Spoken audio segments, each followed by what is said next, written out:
The Trump very smart Hamas controversy is one of the stupider moments in American politics. We are supposed to believe that Trump is praising Hamas and therefore what? Trump supports terrorists? I never thought I'd see the day when Trump is accused of being too sympathetic to Islamic extremists. Kind of ironic, isn't it? But anyway, this is coming from the DeSantis camp, and they are pretty shameless when it comes to this kind of thing. I mean, it's a political campaign. I can't blame them too much. This is just what happens. Now, if you listen to the actual comments that Trump made, which we'll do in a moment, it's pretty clear the context. Trump is referring to this notion that somehow officials in Israel or the U.S. somehow like broadcast their vulnerabilities and that this directly led to Hamas attacking. Like Israel could be attacked in the north or the south, and then the next day Hamas had their cue to go in. I don't know if that's true. Like, I don't really think it is true. I think that Hamas was planning this attack for a couple of years, reportedly. But, this is just something that Trump says often, that he believes that people need to be more like clandestine with their military strategy. That was really more the tack that he was taking. So anyway, let's take a listen to Trump's comments, and then you can decide for yourself whether Trump is a Hamas terrorist sympathizer. And then there was the inevitable attack 4 days later, which I predicted. And then 2 nights ago, I read all of Biden's security people. Can you imagine? National defense people. And they said, gee, I hope Hezbollah doesn't attack from the north, because that's the most vulnerable spot. I said, wait a minute. Hezbollah is very smart. They're all very smart. The press doesn't like when they say it. I said that President Xi of China, 1.4 billion people, he controls it with an iron fist.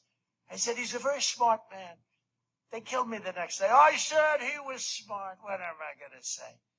But Hezbollah, they're very smart. And they have a national defense minister or somebody saying, I hope Hezbollah doesn't attack us from the north. So the following morning they attacked. They might not have been doing it, but if you listen to this jerk, he would attack from the north, because he said that's our weak spot. Whoever heard of officials saying on television that they hope the enemy doesn't attack in a certain area? So yeah, Trump said that Biden security officials supposedly broadcast this vulnerability of Israel to the north, and then Hamas attacked, suggesting that somehow Biden security officials are responsible for attack, which again, I don't know if that's true, but I don't think that Trump is, anyway, I don't think that he's, sympathizing with Islamic terrorists, obviously. Very ridiculous charge. And then Trump goes on to say how he's always said that President Xi is smart too. And I think the principle here is that, just because someone is your enemy, it doesn't mean they're dumb. I mean, like, people want to say that Putin is crazy and Putin is stupid, and you could say the same thing about Hamas. These are rational actors. They have their own reasons.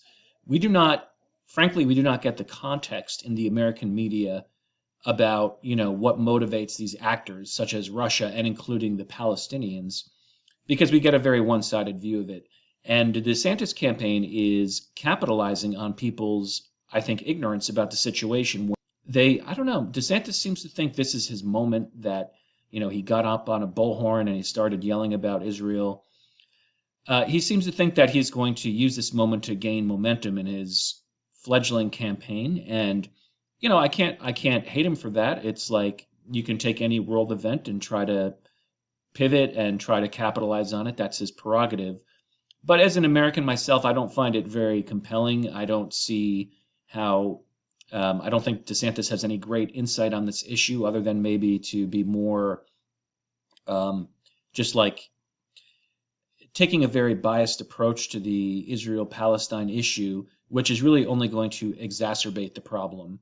And I think that, in a way, Trump kind of shows respect for our enemies and our putative enemies, who, it's not a very productive way to look at the world. Of course, we all condemn what Hamas did in terms of the attack. Finally, I want to talk about this article in the Free Press, which was also featured in Real Clear Politics, which talks about how Israel got ambushed. That's the title of the article. And then shows a picture of Hamas terrorists breaking through the Israeli side of the fence in the Gaza City on Saturday. And it talks about the Iron Dome, which is Israel's defense system. The Iron Dome largely worked on Saturday, intercepting most of the rockets fired.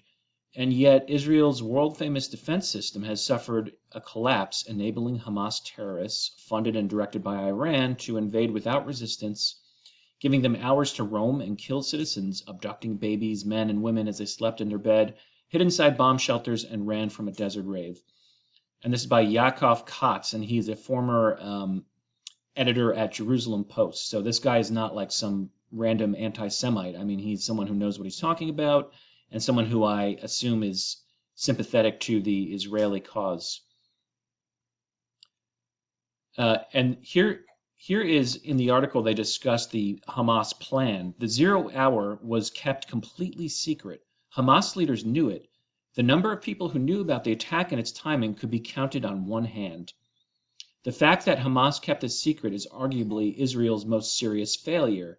Israel's intelligence agencies, the Mossad, are seen as world-beating institutions, and then it's just asked the question, how could they have not seen this attack coming?